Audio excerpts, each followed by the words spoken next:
Hello বন্ধুরা, আশা করি সবাই ভালো আছেন। কম্পিউটার শিক্ষা 24 চ্যানেলে আপনাদেরকে স্বাগতম।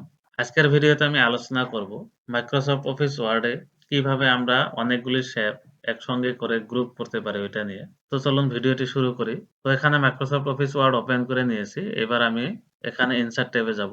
যাওয়ার পর এখান থেকে আমি শ্যাপ নিয়ে নিব। তো ধরে নিলাম প্রথমত আমি এই শ্যাপটি আঁকাবো। তো এখানে এই শ্যাপটি এভাবে আমি ড্র করে দিলাম। তারপর শেপটি আমরা চাইলে যেকোনো কালার দিয়ে ফিল করতে পারি। এটি একটি কালার অটো ফিল রয়েছে। তো আমরা এখান থেকে শেপ ফিল এ যাব। যদি আমরা শেপটি ফিল করতে চাই, তাহলে আমরা শেপ ফিল এ যাওয়ার পর এখান থেকে আমরা যেকোনো কালার দিয়ে দিতে পারি। একবার কালার দেওয়ার পরে চেঞ্জ করা যায়। এভাবে আমরা শেপটি ফিল করে নিতে পারি। তারপর চাইলে আমরা শেপ আউটলাইনটি চেঞ্জ করতে পারি। তো আউটলাইন আমরা হোয়াইট করতে পারি, ড্যাশ করতে পারি, কালার করতে পারি। তো আউটলাইনটি একটু হোয়াইট করে দিলাম। এবার আমি এর ভিতরে আরো একটি শেপ আঁকিয়ে নিব। তো এবার আমাদের এখানে দেখেন শেপস গুলো অটোমেটিক এখানে শো করেছে। তো এখানে ডাউন অ্যারোতে ক্লিক করব। তো এর ভিতরে আমি একটি রাউন্ড শেপ আঁকিয়ে নিব। তো এখান থেকে রাউন্ড শেপটি নিয়ে এর ভিতরে আঁকিয়ে দিব। এবার এটিকে আমরা এভাবে একটু মিলিয়ে দেই। তো এই শেপটি আমরা ফিল কালারটি চেঞ্জ করব। তো শেপ ফিল এ যাব। যাওয়ার পর এখান থেকে আমরা কোন কালারটি দিব এখান থেকে নিয়ে নিব। তো এইভাবে এখানে আমি ২ টি শেপ ড্র করে নিলাম এবং কালার দিয়ে ফিল করে নিলাম। তো এবার আমরা চাইলে কি করতে পারি এই ২ টি শেপ গ্রুপ করে নিতে পারি। তো কিভাবে গ্রুপ করে ওই কাজটি শিখাবো। তো প্রথমত আমরা কি করব শেপ ২ টি সিলেক্ট করে নিব। তো একটি শেপ সিলেক্ট করার পর কিবোর্ড থেকে কন্ট্রোল চেপে ধরে অপরটি শেপ আমরা ক্লিক করব। তো এখানে আমাদের ২ টি শেপ রয়েছে। যদি এর থেকে বেশি শেপ থাকতো তাহলেও আমরা এভাবেই সিলেক্ট করে নিতাম।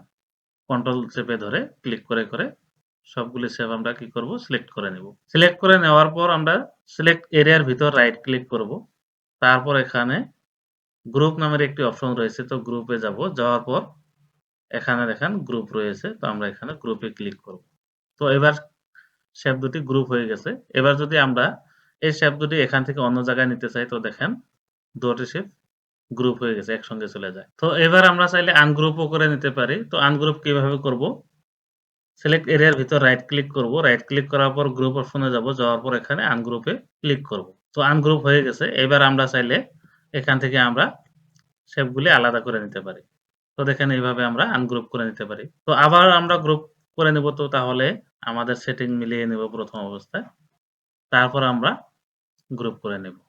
তো এবার গ্রুপ কিভাবে করব? ২ টি শেপ আমরা সিলেক্ট করে নেব। সিলেক্ট করে নেওয়ার পর তারপর ভিতর রাইট ক্লিক করে ওখান থেকে গ্রুপ করতে পারি। নাইবা এখানে ফরমেট ট্যাবে দেখেন রাইট সাইডে এখানে গ্রুপ নামের একটি অপশন রয়েছে। তো এখানে ক্লিক করে আমরা এখানে গ্রুপ অপশন রয়েছে। তো এখানে আমরা গ্রুপ অপশনে ক্লিক করেও গ্রুপ করে নিতে পারি। শেপগুলো সিলেক্ট করার পর শেপের ভিতর রাইট ক্লিক করে ওখান থেকেও গ্রুপ করতে পারি। নাইবা ফরমেট ট্যাবে যাওয়ার পর এখানে গ্রুপ অপশন থেকেও আমরা গ্রুপ করে নিতে পারি। তো এইভাবে আমরা চাইলে অনেকগুলি শেপ একসঙ্গে গ্রুপ করে নিতে পারি।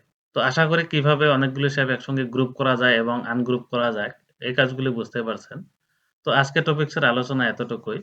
আশা করি ভিডিওটি ভালো লেগেছে। তো ভিডিওটি ভালো লাগলে লাইক করবেন, কমেন্ট করে মতামত জানাবেন, বন্ধুদের সাথে শেয়ার করবেন এবং পরবর্তী এই ধরনের কম্পিউটার রিলেটেড টিউটোরিয়াল পাওয়ার জন্য চ্যানেলটি অবশ্যই সাবস্ক্রাইব করে নিবেন।